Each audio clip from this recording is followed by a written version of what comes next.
You have a story in there about a train ride with Doris Day and Judy Garland riding to New York. Was it? Or where were they going?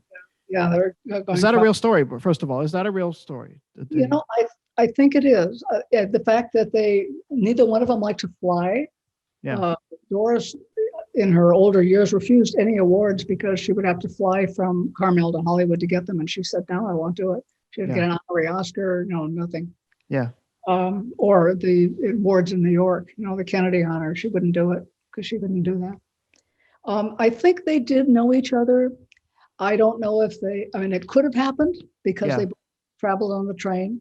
Right. And in the story, they're complaining about both the men in their lives, Yes. Well, that's it's what compels me, because when I read it, I thought to myself, of course, a movie about Judy Garland has been made very recently with Renee Zellweger. But I thought to myself, of all the things that would make it a compelling movie, would be just this single conversation.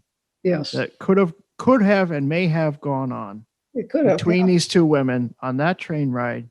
Two women who, as much as any other, including Marilyn and other, and Mary Pickford and any of them, would embody both sides and the different parts of this horror story and the unfortunate side of this business that created their fame and but also exemplified the destruction.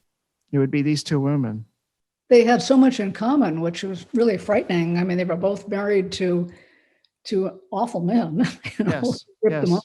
I don't mean to defame the dead, but she had bad things to say about Sid Love, one of her husbands. Yeah. Kind of, and they both had studio bosses who bedded them, or took advantage of them sexually. And Jack Warner in Doris's case, and Louis B. Mayer in Judy Garland's case.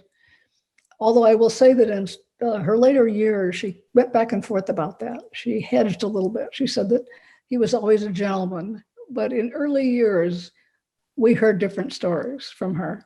So it's interesting, revisionist history a little bit. But can you imagine that conversation between that's what I mean. Powerhouse women with the common, and it could have been the only conversation they ever had together. Right. And yet in that one conversation, you could encapsulate all of this story we talk about, what we're talking. Yes. The whole kit and caboodle, if you will, could be encapsulated in their stories and how they would share them if they could with someone, the only other person in theory who could relate to what they had to say. That's right. Who would understand?